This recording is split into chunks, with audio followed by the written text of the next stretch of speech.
Five young English musicians known collectively as Duran Duran, and not all five of them aren't here, but I'll tell you in a moment who is here. They took their name from a character in the 1960s movie Barbarella. You remember that with Jane Fonda. Duran Duran's music has topped the music charts around the world, and they have amassed hysterical fans everywhere they go. This Saturday, the group will be on Saturday Night Live. No doubt they will perform their hit single. Happy to welcome Simon Le Bon. Good evening. The vocalist, Nick Rhodes, who plays the keyboards. Hello. And all through this stuff that I've been reading about you, they keep referring to you as the biggest hit since the Beatles. What does that make you feel like you must succeed? What's it like to be compared to the Beatles? It makes us feel like we ought to. Yeah. Yeah, but we've been a bit overshadowed by Randy Andy at the moment, so, you know. Oh, well, listen. We'll have to see if we can make a bit of noise ourselves. You probably do a pretty good job of that. Well, Nick, what's the matter? Well, I was just going to tell you what it had stemmed from, really. Okay. It's basically in England at the moment. What happened was that we started playing a lot of live dates, and the first two albums were very successful there, and we got an immense teenage following in England, and then from there it seems to have escalated, and it's finally made it across the Atlantic.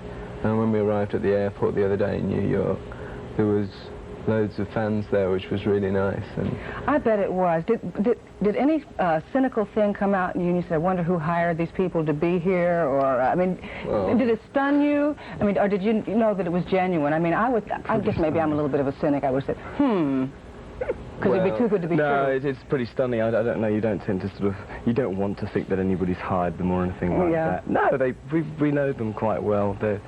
We paid them ourselves.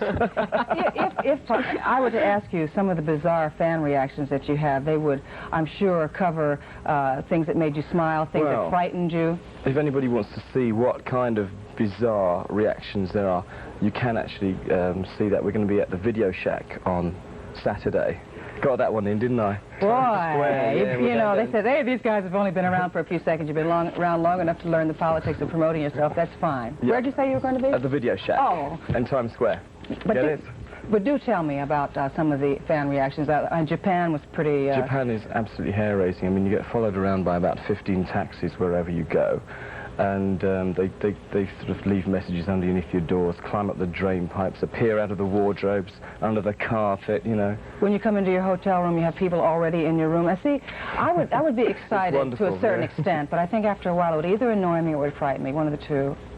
No, I think the major thing is that you have to keep a certain perspective and allow yourself to relax.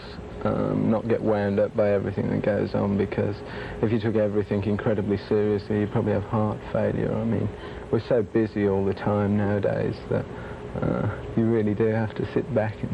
Well, Nick, how does this compare to maybe 3 years ago with you? What was happening in your life at that point? Well, we were just planning for this to happen then, really, I think. It's happened real fast for us, I guess, compared to some bands that, you know, it takes sort of 5-6 years. We did it in 2 years to where we've got to now, but we've still got a long way to go. Yeah, definitely. Are you ever concerned that when it takes that short a time that you might not be totally prepared for everything? And I mean, I include the business aspect of it, the counting of dollars aspect. I don't think you really think about it at all. I mean, we've just worked, and for us, we've got a big ambition up there, and the further we get, the further away that ambition comes, and everything that happens that comes from the side, you don't really notice because you're so intent on reaching that goal.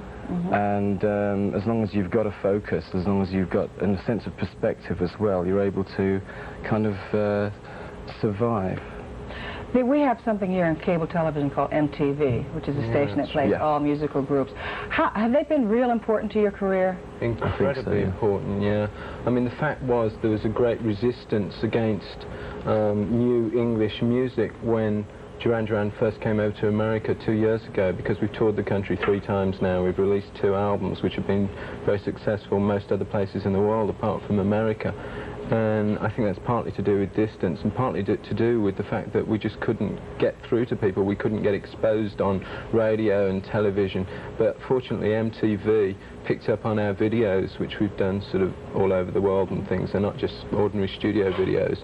And that helped us greatly. It got through to a lot of people, and they saw what we were about and heard the songs, which has been our major problem, really, just communication. Yeah. We've got songs coming out of our ears at the moment, haven't we? That you've written yourself? Oh, look, yes. It's coming right out of that left ear. It is, isn't no, it? No, that Well, it goes in that ear and it comes out of that ear. That's being presented to you, or that you've written yourself? No, we know that we've written ourselves. I mean, because of the time difference between England and America. And I don't mean the 5 hours between London and New York. You mean but career the sort time of the career time difference. We've actually got sort of quite a backlog of material that we're now trying to sort of get you guys into. Well, in fact, the next one, and I'm going to do it again. The next one? The next one. But it's your last. We're getting off the air after this. Okay, the next one is a song called Rio. It was released today, actually.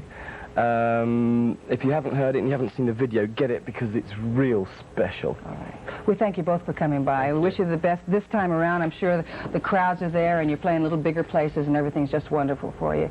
And just keep on doing well. We'll be rooting for you. Thank you very much. All right. Jack? All right. Well, group.